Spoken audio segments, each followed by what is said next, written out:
veamos este título que dice: un hombre como yo ha de huir. Cuando vemos los problemas, huimos del pecado, pero cuando vemos los problemas, huimos. Esa es la actitud que hemos tenido. Hay una dificultad, mejor me voy por este lado. Con esto está difícil, mejor me voy por allá. Andamos buscando que todo se nos haga fácil. Bueno, siempre tenemos que preguntarle a Dios, que hay que discernir las motivaciones que podemos tener para poner nuestros hijos en un colegio en el exterior. Pueden ser buenas, pero yo estuve hace poco con una familia cuando escucharon del asesinato de un respetado político del Ecuador. Dijo: no, es que yo ya sé, aquí yo me voy, yo me llevo a mis hijos no van a estudiar aquí, mis hijos se van. Fue la primera. ¿Por qué? Porque la primera idea es sentido de protección. Huyamos de aquí. Y bueno, gracias a Dios estuvimos ahí, dejamos que la gente opinara y después dimos nuestra opinión, que no es huyendo, sino que enfrentando, y que tenemos un Ecuador hermoso y una gente linda, que no nos vamos a dejar doblegar por el pecado y por el mal. ¿Cuántos están de acuerdo? Bueno, esto me alegra. Entonces, seguimos con nuestro tema, el marco histórico. Estamos hablando de Nehemías, que Nehemías escucha lo mal que está la nación, y lo que hace es que ora a Dios, Dios le da gracia, habla con el rey, y el rey le proporciona lo que es necesario. ¿Por qué? Porque Dios está atento a nuestras oraciones y deseoso de darnos las buenas cosas que pedimos. Así de sencillo, así de simple. Dios quiere bendecir a sus hijos y Dios quiere la bendición para una nación. Dios no quiere su destrucción. Bueno, ese es el marco histórico de Nehemías. En ese marco histórico de Nehemías ya vimos semanas pasadas que por fin él entró a la ciudad de Israel, que estaba destruida, quemada por el fuego, y dice que estuvo 3 días ahí. Nehemías en ese momento es una figura profética de Cristo. Cuando Cristo murió, dice que no se lo declaró a nadie, como dice Nehemías, que ya lo vimos, sino que él fue, murió, y la gente pensó que ahí se había acabado. Los discípulos dijeron: ya se acabó todo.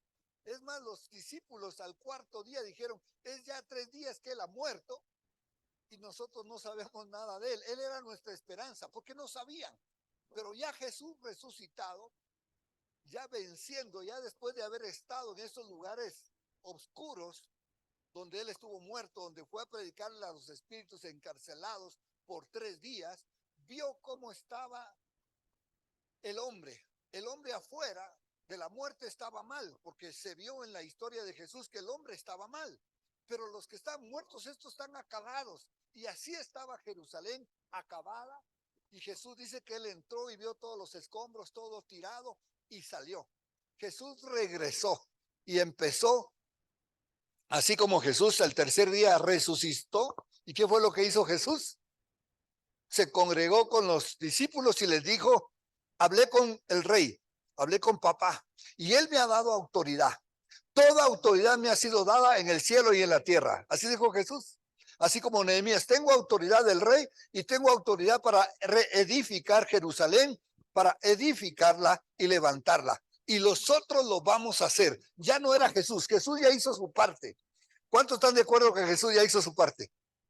Bueno, murió por nosotros con tal sacrificio, nos enseñó tantas cosas lindas. ¿Qué estamos esperando? Dijimos la semana pasada, que Jesús venga y arregle otra vez las cosas. No, cuando Él venga por segunda vez ya va a ser para llevarse a la iglesia. Lo que va a pasar ahora aquí, lo que está pasando, sí, es que nosotros, su iglesia, tenemos que edificar la nueva Jerusalén, la iglesia, el cuerpo de Cristo. Y estamos invitando a todos a que se unan a la iglesia, a que reciban a Jesucristo en su corazón y puedan ser parte de la iglesia gloriosa que Jesucristo tiene planificada para nosotros. Amén. Entonces esa es nuestra parte. Nosotros ya recibimos la invitación de Jesucristo de que edifiquemos la iglesia. Jesucristo le dijo: toda potestad me es dada en el cielo y en la tierra, por tanto, id y haced discípulos a todas las naciones, sanando, bendiciendo, para que todos se convenzan y se converjan a Jesucristo y vengan a la salvación, al arrepentimiento y levantemos la iglesia gloriosa de Cristo que será levantada, que es la nueva Jerusalén. Por eso estamos viendo la figura de Nehemías, porque Nehemías es una sombra de lo que habría de venir. Aleluya. Ese es el marco histórico. Entonces hablamos de Nehemías por esta razón. Él regresó y ahora veamos nuestra parte que nos conviene. Este es el tiempo de la iglesia. Ahora es el tiempo de la iglesia. El tiempo de Jesucristo ya lo hizo. Ahora es Cristo, el tiempo de Cristo, pero a través de la iglesia, con la iglesia y a través de la iglesia. Nada de salir huyendo. Si se va del país, váyase por otras razones. Si busca un nuevo futuro para sus hijos en el exterior, hágalo por otras razones, pero no por huir. Porque a donde usted vaya, el mal va a estar ahí. Nosotros tenemos que combatir el mal donde estemos, en Estados Unidos, en Europa o aquí. Y aquí vamos a hacer luz, amén. Porque Dios nos ha dado esta nación, esta patria, este lugar. Me encantó la oración de nuestros jóvenes hoy, donde estamos nosotros listos para ver un cambio en nuestro Ecuador. Y este cambio va a surgir a través de que nosotros estamos cambiando. Amén. Bueno, este es el marco histórico. Ahora vemos lo que sigue pasando con Nehemías. Nehemías les dijo, una vez que salió, una vez que empezó a reedificar el templo, los muros de Jerusalén, el Dios de los cielos, Él nos prosperará y nosotros, sus siervos, nos levantaremos y ¿qué? Edificaremos. Esa es la iglesia de hoy. Solo que en aquel tiempo era Nehemías levantando una ciudad histórica, una ciudad real. Pero nosotros sabemos que esas son figuras que son necesarias para que nosotros levantemos el cuerpo de Cristo, la iglesia que va a ser salva. La que va a gobernar por los siglos de los siglos va a ser la iglesia, va a ser Jesucristo con sus hijos, eternamente y para siempre, amén. Pero para que eso llegue, para que ese día, dice que el Señor, que es necesario que primero sea la restauración de todas las cosas tal como lo estamos viendo acá. Wow. Que Dios traiga entendimiento a nuestros corazones de cuál es nuestro papel hoy en día. Porque nosotros no tenemos parte, ni derecho, ni memoria en Jerusalén. Veamos lo que pasó. Cuando oyeron Sanballat, no va a haber oposición. Por supuesto que va a haber oposición. Cuando lo oyeron Sanballat y Tobías, Gesem, el árabe y los demás, es decir, los que no son cristianos, los que no eran de Jerusalén, los que no querían ver a los judíos levantados, nuestros enemigos, dice, oyeron estos nuestros enemigos que yo había edificado el muro y que no quedaba en él portillo. Es decir, un portillo es como una verja, como cuando ponemos alambres espigados alrededor de nuestra casa para que no se salgan los animalitos y no se centren otros. Para que digan, estos son nuestros límites, pero eso no da protección. Eso es un portillo. Entonces él dice, sí, ya no quedaba portillo, ya habían levantado los muros y aclara, aunque hasta aquel tiempo no habían puesto las hojas en las puertas. Es decir, la ciudad estaba ya amurallada, pero no habían hojas en las puertas. No se refiere a las hojas de las plantas de adorno, sino que las hojas de las puertas. Lo que constituye una puerta a veces es de 2 hojas o de una hoja, que es el que abre y cierra. No habían todavía puertas. Es decir, el proceso de reconstrucción todavía está en camino. ¿Cuántos creen que la iglesia todavía está en camino? ¿Sí? ¿Cuántos creen que su vida todavía está en camino? Y aquí estamos buscando no solo adorar y alabar a Dios, que esto es importante, sino que venimos a ser edificados para seguir levantando y construyendo alrededor de nosotros la iglesia de Cristo. Parte de nosotros somos esa iglesia. Pero mire, Está hablando de los enemigos. Ellos saben que estamos edificando el cuerpo de Cristo, ¿no es cierto? Él sabe que nosotros ya estamos congregados. ¿Cree que le va a gustar esto al enemigo? ¿Qué va a tratar de hacer el enemigo? Infundirnos miedo, traernos mentiras. ¿Para qué? Para que nosotros dejemos de crecer y de edificarnos. Nosotros estamos en buen camino, ya estamos encarrilados. No nos desencarrilemos. ¿Han oído de alguna persona cuando anda mal? Dicen, este se desencarriló porque se bajó de los rieles. Nosotros estamos en el camino que es Cristo. No nos bajemos de él. No nos dejemos atemorizar porque el enemigo lo va a tratar. Pero esto que está entre paréntesis me gusta porque el diablo, o sea, estos que están ahí, que representan a las huestes espirituales de maldad, no saben todo. El diablo no es omnipresente ni omnisciente. Sí, es el rey y el príncipe de este siglo, pero no es Dios, es uno solo Dios que es todopoderoso, amén. Es decir, el diablo no sabe todas las cosas. Y por eso está entre paréntesis, aunque hasta este tiempo no había puesto las hojas de las puertas. Esto no lo saben los enemigos. Ellos creen que ya estamos ahí y por eso nos quieren atemorizar para sacarnos. ¿Cuántos están conmigo en la historia? En la historia de Nehemías están conmigo. Y en su propia historia está conmigo. Y en la historia de la iglesia está conmigo. No se pierda las tres historias. Porque por eso estamos aquí. Tratando de que venga revelación a nuestra vida de cómo conducirnos en este tiempo. Sanbalat y Gesem enviaron a decirme, estas son las estrategias del enemigo. Van a tratar de intimidarnos. Ven y reunámonos, les dijo, en alguno de las aldeas, en el campo de Ono. Mas ellos habían pensado hacerme mal. El propósito del mundo es alejarnos de la iglesia. Y cuando hablo del mundo, no hablo de las personas. A veces nosotros pensamos que nuestros enemigos es el cuñado, la suegra, el otro que me quieren desviar de Dios. Ellos solamente son instrumentos del diablo. Es el diablo que está detrás de ellos.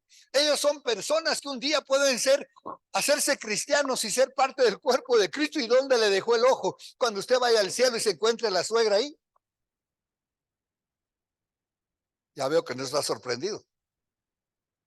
¿Y qué estás haciendo aquí? Vine a estar contigo por la eternidad. Pero ya vamos a ser como el Señor. Amén.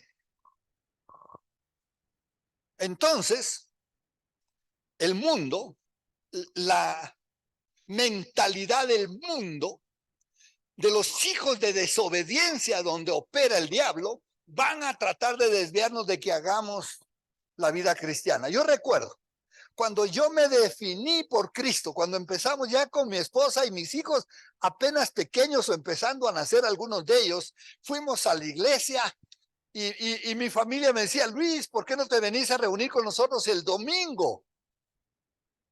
Vamos a hacer un almuerzo para toda la familia. Amo a mi familia, quiero estar con ellos, por supuesto.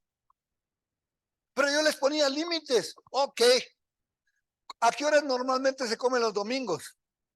Cuando nos quieren sacar de la iglesia es a las 12 en punto. Pero cuando era normal nos reuníamos, nos juntábamos y comíamos 2, 3 de la tarde, un domingo. Ah, pero ahora que se trata de la iglesia, no. Tenemos que poner y definir nuestros tiempos, nuestros lugares. Por supuesto que hay que ser flexibles en cierto momento, pero cuídese de no darse cuenta de lo que están queriendo. No las personas son las malas, recuerde, es la mentalidad del mundo, ¿sí?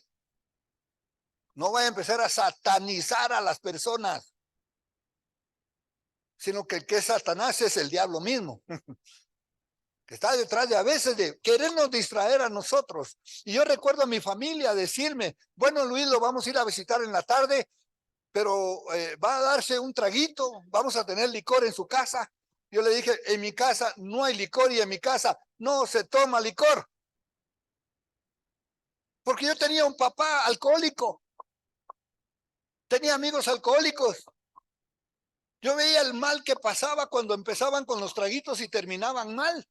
No todos. Algunos sí se sabían controlar y podían tomarse un traguito. Así es que en mi casa yo decidí con mi esposa, no se va a dar licor.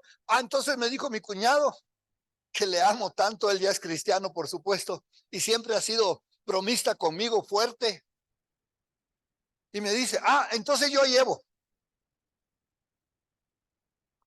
Yo podía decir, bueno, si usted lleva su problema. No, si usted entra el licor a mi casa y lo pone en la mesa, yo se lo voy a tirar al inodoro. Yo era radical, hermanos, porque yo no quería que me desviara ni a derecha ni a izquierda. Yo quería que ellos supieran que yo y mi casa serviríamos al Señor.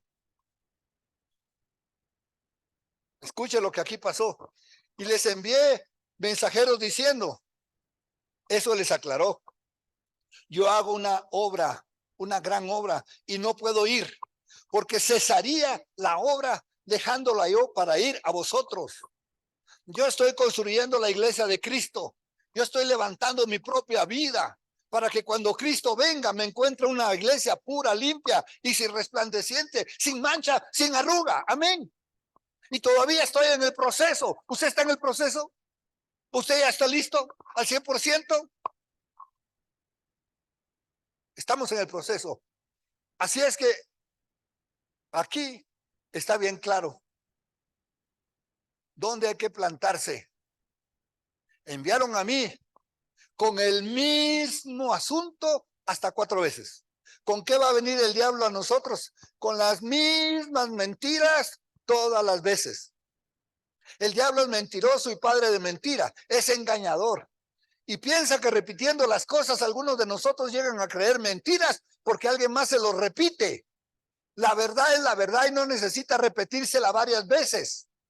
No es por cuántas veces se repite la verdad que es verdad. La verdad es una. Y por más que me traten de insistir, de ganar, de premiar, no vamos a ceder. Y yo le respondí de la misma manera. ¿De qué manera le respondió? De la misma manera. No dijo, bueno, voy a ir para aclararles. No, señor. Entonces Sanbalat envió a mí su criado para decirme lo mismo, la 5ª vez, ¿sí? Con una carta abierta en sus manos. Ahora lleva una estrategia más. Va a mandar una carta para que la oigan los demás y piensen que es Nehemías el que no quiere reconciliarse, el que no quiere hacer. Pero Nehemías tiene una visión clara y tiene un tiempo estipulado por Dios. La iglesia tiene un tiempo. ¿Cuántos saben que la iglesia tiene un tiempo?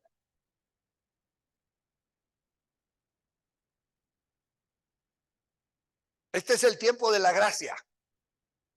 Este es el tiempo de predicar el evangelio. Este es el día aceptable del Señor para arrepentirse. Este es el tiempo para edificar juntos. Entonces envió yo a decirle, otra vez la respuesta, no hay tal cosa como dices, no, la mentira es la mentira, sino que de tu corazón lo inventaste, ¿sí? Porque todos ellos porque todos ellos nos amedrentaban diciendo, todos, ¿qué es lo que hacían? Amedrentar. ¿Qué es lo que quiere hacer el diablo? Sumirte en el miedo y en el temor, amén. Eso es amedrentamiento. Diciendo, se debilitarán las manos de ellos en la obra y no será terminada. Ese es el propósito del diablo. Mire, cuando algún cristiano no se está congregando y no quiere crecer, el diablo no lo va a molestar. Así hay muchos cristianos. ¿Cuántos saben? Que si hay muchos cristianos, no, yo no me voy a la iglesia, no me meto porque si no el diablo me molesta. Aquí estoy tranquilito. Claro, el diablo lo tiene tranquilo porque usted no está haciendo nada. Usted se está convirtiendo en un tibio. Y al tibio el Señor lo va a vomitar de su boca. Y usted cree que hoy está bien porque está bien con sus enemigos, con sus amigos y con todo el mundo. Y es un cristianito que hasta que diezma, que ayuda, pero no construye. Y el propósito es debilitar nuestras manos. El diablo, con que logre que nosotros no hagamos nada por el reino, Él está contento porque no vamos a crecer. El cristiano fue hecho para crecer. Fuimos constituidos por Dios para llegar hasta la estatura de Cristo Jesús, al varón perfecto. No se acostumbre a ser igual que otros. Tengo un amigo muy hermano, un hermano muy amado que me escribe, hoy me escribió en la madrugada una carta impresionante de cómo ve la situación política.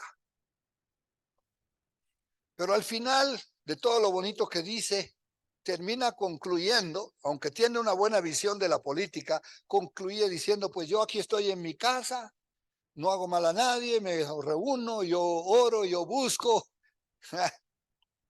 Así es que usted sabe que yo me levanto hoy temprano para arreglar la prédica, para terminarla, para ver los detalles. Aunque estoy en esto, dije, no puedo dejar así esta carta. Así es que le escribí y le hablé. En parte le escribí y otras partes le mandé un audio. Y le dije, hermano, qué lindo todo lo que dices. Estoy contigo en tu visión política, pero temo que tú no estás teniendo una buena visión del reino, de la iglesia. A causa de las malas experiencias con otra iglesia, te estás perdiendo de la riqueza con Cristo Jesús. ¿Me explico, hermanos?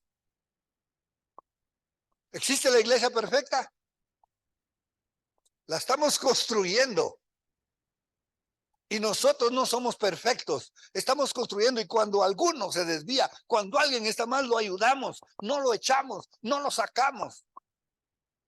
No seguimos detrás del error, vamos detrás de la verdad y reconstruimos.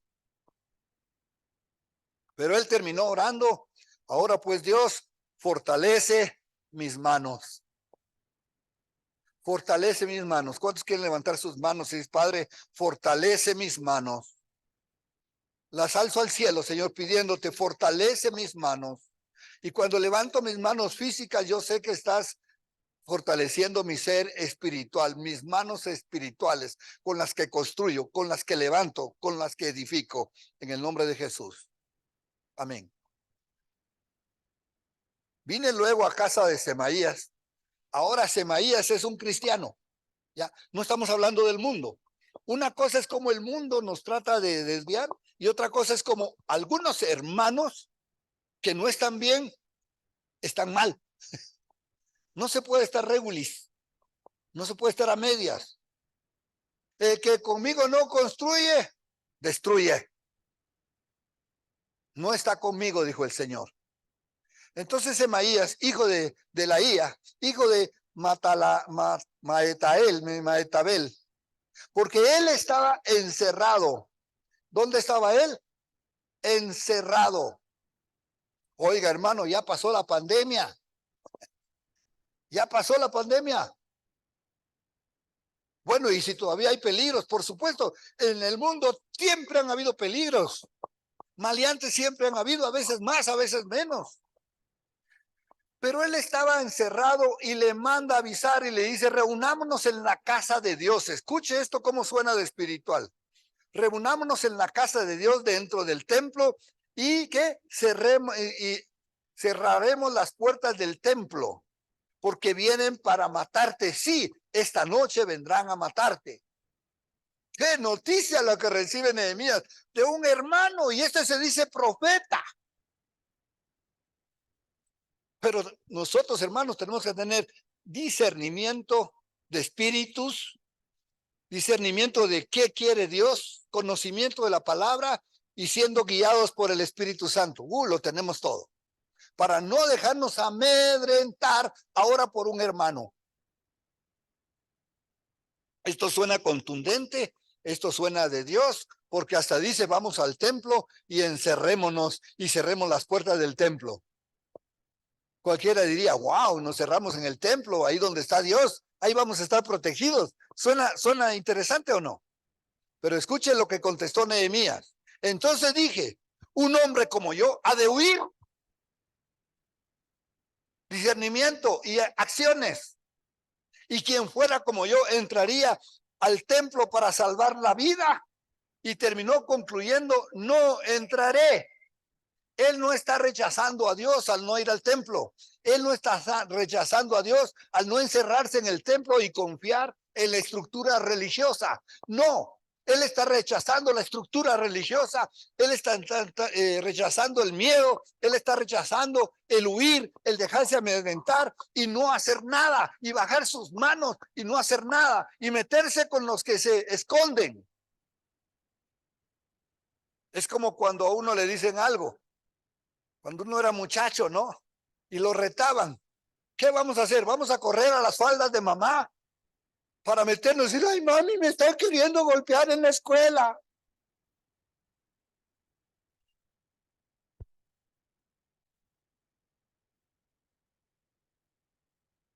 Gracias a Dios habían papás que le decían, a ver, mijito, enfrente al muchacho. Había unos que los enseñaban a enfrentarse a puñetes. Eso hacíamos en el mundo. Yo a mi hijo le enseñé a enfrentarse con Cristo Jesús.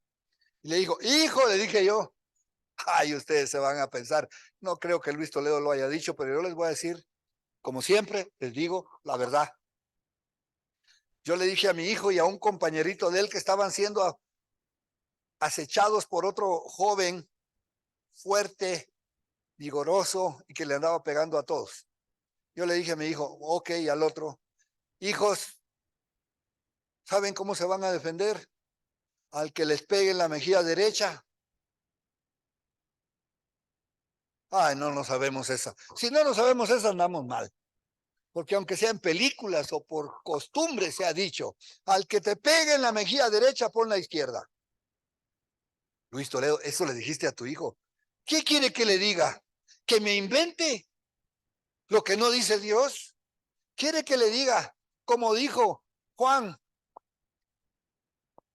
y el hermano de Juan, los hijos de Zebedeo, Jacobo? Señor, ¿quieres que le pidamos al Dios que envíe fuego del cielo como hizo Elías y que los destruya? ¿Qué les contestó el Señor? No, jóvenes, ustedes no saben de qué espíritu son. No vamos a destruir a nadie, no vamos a matar a nadie. No vamos a ir con nuestros propios puños a hacer justicia. Tenemos quien haga justicia por nosotros. Este es Dios. Así es que así envió a mi hijo y a otro compañero. Y después que lo enfrentaron, después que le dijeron, me golpeaste, pero yo no te voy.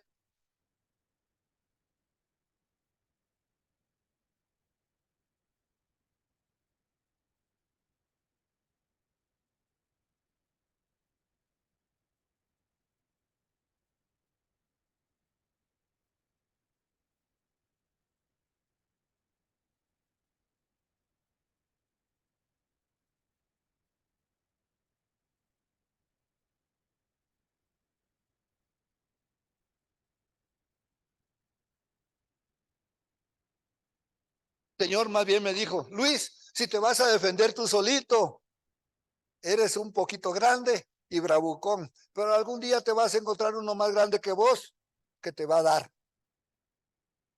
¿Sabe que así me dijo el Señor? ¿Y qué vas a hacer ahí? Pero si me dejas a mí, me dijo el Señor, yo te voy a defender. Y aunque puedo ser feo y asustar a la gente, yo dejo que el Señor me defienda, no mi fea cara. Ni un amén. Por lo menos por la cara fea digan, amén, amén, así ha de ser.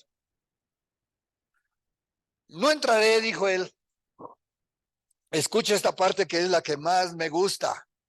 Cuando nosotros accionamos bien, Dios nos aclara muchas cosas después. A veces nos aclara cosas y unos en las cosas que Dios nos aclara, uno acciona. Pero hay veces que hay que accionar bien, aunque no esté claro, pero después Dios me va a aclarar las cosas porque hice bien. Y dice acá, y la única palabra que les subrayé hoy, ¿cuál es la palabra? Entendí.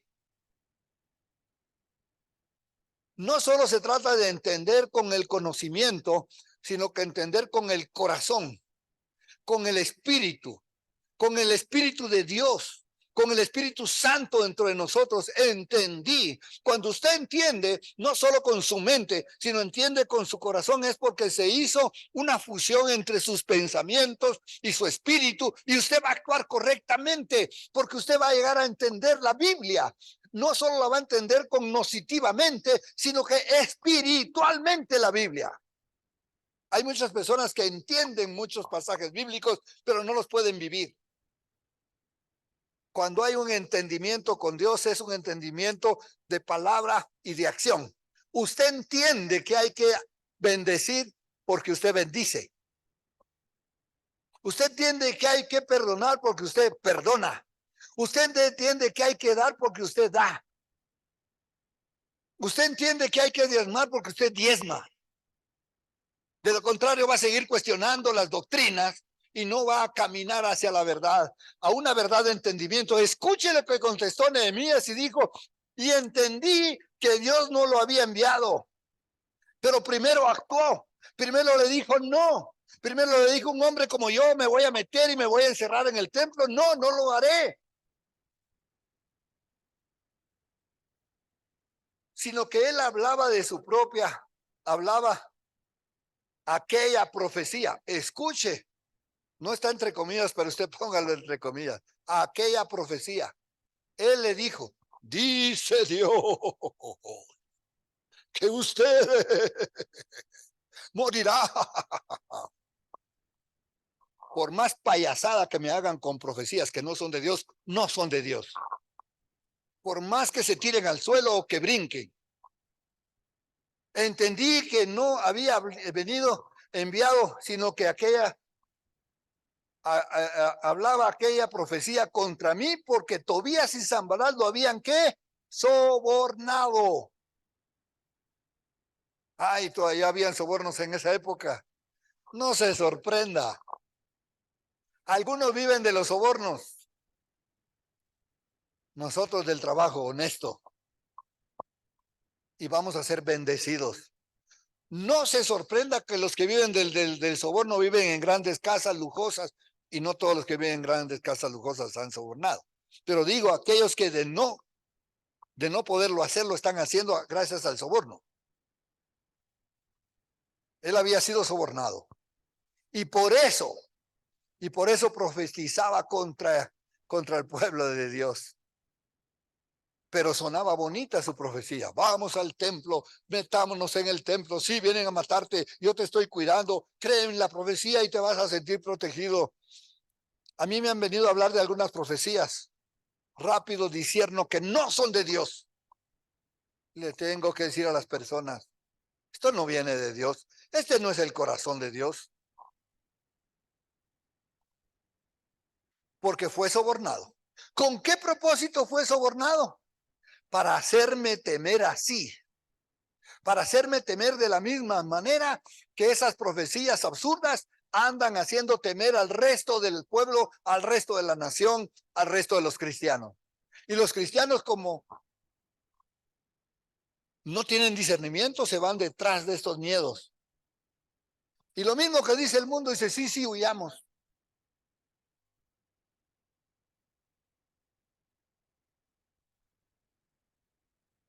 Para hacerme temer así y que perezca. Y que pecare, porque pecar es perecer para nosotros. Él quería que pecare. El enemigo quiere que yo peque, hermano. Los falsos hermanos quieren que yo peque para que yo me sienta igual que ellos. Ay, sí, todos, No. Puede ser que yo cometa errores. Puede ser que algún rato falle, pero inmediatamente yo me arrepiento y le pido perdón al Señor. Y soy parte de una iglesia que está siempre constantemente chequeándose y viendo que no está en pecado. Amén. Pero quedarse en el pecado, huir, meterse. El propósito de las falsas profecías es para que yo tenga esa clase de temor y viva atemorizado y que yo peque. ¿Y qué más? Y sirva de mal nombre con que fuera yo infamado. Tenemos un nombre, hermanos, que levantar. Y ese es el nombre de Cristo. Amén. Y el nombre de Cristo no puede ser infamado, porque nosotros acogimos y nos fuimos a lo más fácil, Ancho es el camino que va a la perdición y muchos van a él. Angosto es el camino que va a la vida eterna y pocos lo toman. Y yo voy por ese camino, cueste lo que cueste y le guste a quien le guste. Y lo invito y te invito a que tomes el camino de Cristo seriamente, que creas en Él de todo corazón. Así es que, hermanos, hoy, con estas historias que hemos contado de Nehemías, esta es la vida de la iglesia. Nehemías está hablando de la vida de la iglesia, pero la gente solo ve la historia de Nehemías y le gusta y puede sacar algún aprendizaje. ¿Qué aprendiste de Nehemías? Le he preguntado a algunos amigos cristianos y hasta pastores, como les he hecho otras preguntas de otras escrituras también. Y ellos me dicen muy inteligentemente y muy sabiamente, bueno, que la oración es buena, ¿sí? Que hay que seguir lo que Dios dice, perfecto. Que hay que trabajar en equipo, perfecto. Y, bueno, que sigamos su ejemplo. Bien, ese es el conocimiento y la teología de cómo perciben a Dios. Pero yo percibo a un Dios que está levantando una iglesia, que está levantando un hombre. Ah, sí, que vaya a Jerusalén y que adore a Jerusalén. Yo oro por Jerusalén. Yo voy a visitar Jerusalén. ¿Cuántos van conmigo? Ay, ay.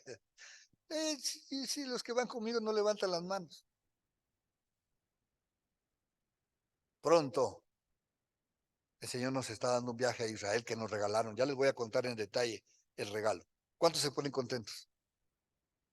No voy a preguntar a quién les da envidia, porque aquí envidiosos no hay. Yo me pongo contento por sus triunfos. Yo me pongo contento por lo que usted logra. Así debemos de amarnos entre nosotros, bendiciéndonos. Yo no quiero decir de mal nombre. Yo no quiero llamarme cristiano y hacer mal el nombre de Cristo. Por eso me cuido de que no viva una vida de pecado, que yo me ponga las cosas correctamente. Aunque eso cueste, aunque esto vaya con mi comodidad, aunque esto vaya con mi propio beneficio económico, circunstancial o como usted le quiera llamar. Vivir a Cristo y estar con Él es la cosa más espectacular que existe. Es la satisfacción más grande que tengo. Es el gusto más enorme que Dios me da. Y es el llamado al cual yo les invito. Porque fue sobornado para hacerme temer así. No va a encontrar muchas otras maneras en que el diablo actúa, si no es robar, matar y destruir, engañándonos, infundiéndonos miedos, trayéndonos temores, paralizarnos, que quiere que nos chorriemos, quiere que bajemos nuestras manos, quiere que dejemos de crecer, ¿sí? Porque él no puede hacer otra cosa más que estas que les mencioné. Pero Cristo dijo, yo tengo para que tengan vida y vida en abundante. No quiero verles atemorizados. El miedo no es mío, dijo el Señor.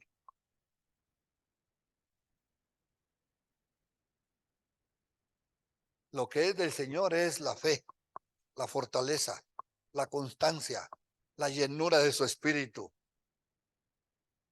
el amor, la misericordia, la fe, la esperanza.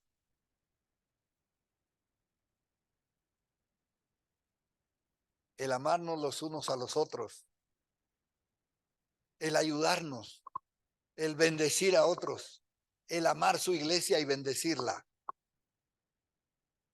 Así es que para cerrar el tema con mi amigo, le terminé dando un consejo, que verifique bien su concepto de iglesia, porque creo que aunque puede tener buenos conceptos de muchas cosas, se está perdiendo lo más importante, ser iglesia, ser el cuerpo de Cristo.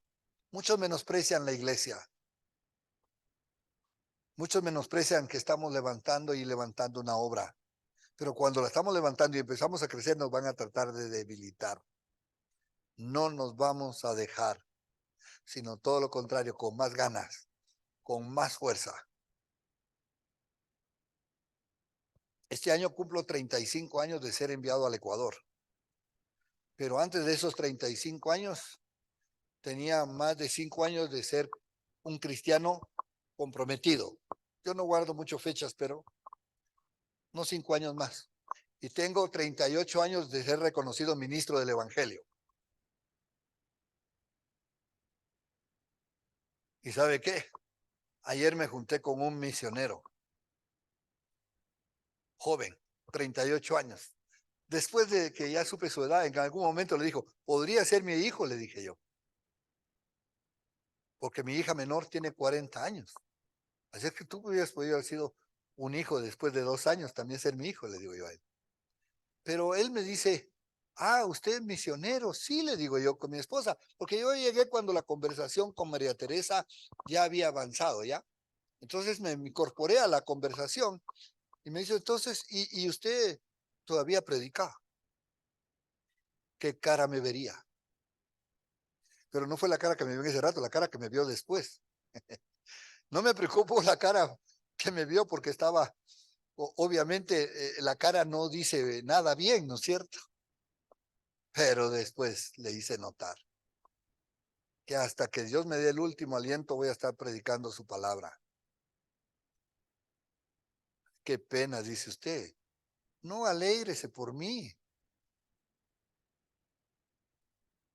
Y le hice notar que trabajamos con mi esposa por el reino y lo seguiremos haciendo, levantando la iglesia, reconstruyendo. Y hay espacio para la juventud, hay espacio para los demás. Siempre creo que muchos de ustedes se pueden levantar más que uno y ser mejor y más grande que nosotros, si es que algo somos en el Señor, si es que algo representa estos 38 años de ministerio cristiano. Si es que en algo representa una familia levantada con valores y principios, usted lo puede hacer y puede hacerlo más grande. Amén.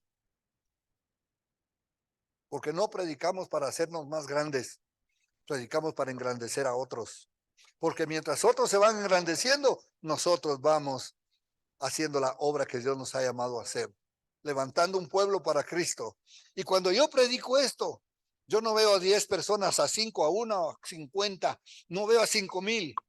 Yo veo a personas que Dios puede usar, si sea a 1, a 2, a 10, a 50 que use, les aseguro que esta Ecuador va a cambiar. Espero que usted sea uno de ellos. Ahí es donde hay que decir amén. Amén. ¡Ja! Yo ya me hubiera levantado, hasta me hubiera parado en una silla diciendo yo, porque ya me conocen cómo soy de efusivo, ya me conocen cómo soy determinado vivir mi vida para Cristo. Este joven misionero vio mi emoción cuando yo le dije lo que hacíamos hoy en día y cómo lo hacíamos. Fue lindo haber estado con él, con su esposa y sus hijos. Son 3 años de estar en el Ecuador como misioneros. Y en ese rato que él me dijo lo que hacía, yo pensé en unos hermanos que estuvieron aquí el día del chancho. ¿Cuántos estuvieron el día del chancho? ¿Cuántos quieren que se repita? Ahí voy, ahí. Cuando veo esas manos levantadas, digo yo, ¿y por qué cuando pregunto estas cosas no hay las manos levantadas? Pero vamos a hacer el chancho, ¿de acuerdo? O una comidita para todos. Pero escuche esto. Cuando yo entendí lo que él hacía y cuál era su misión, yo pensé en una pareja que el día del chancho habían venido con nosotros de Estados Unidos, que son nuestros amigos, que con María Teresa teníamos un tiempo con ellos de ministrarnos mutuamente. Y ellos nos cuentan la vida de sus hijos como nosotros las de los nuestros. Y él nos contó que su hijo estaba un poco frustrado por esta y esta situación. Y en ese rato me acordé de él que vive en Estados Unidos y agarré mi teléfono y le dije al joven misionero, ¿a ti te gustaría escuchar de este joven y de su historia? Porque le conté qué estaba haciendo. Por supuesto, yo le podía dar oportunidad aquí en el Ecuador, me dijo.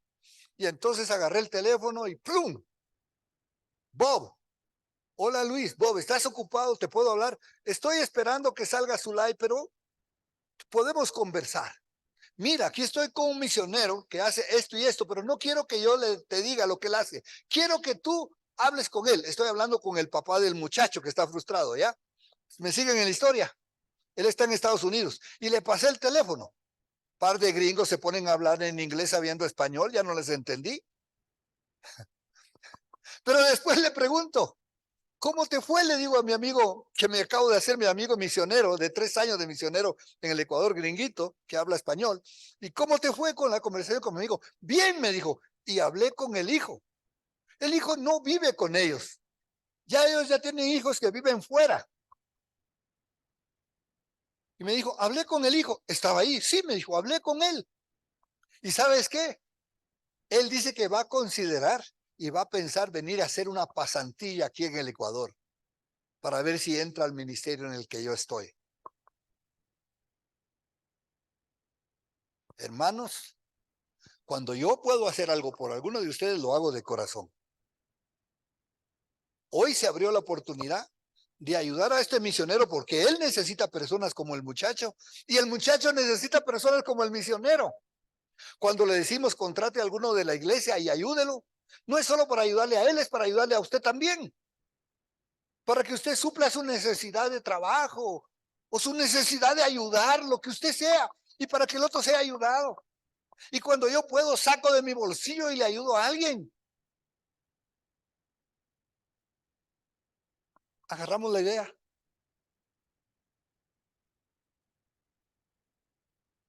No podemos tener un mal nombre. Cuando el pecado o la tentación viene a mi puerta y llama, yo pienso a quién represento. No represento a este individuo, presento al reino de los cielos.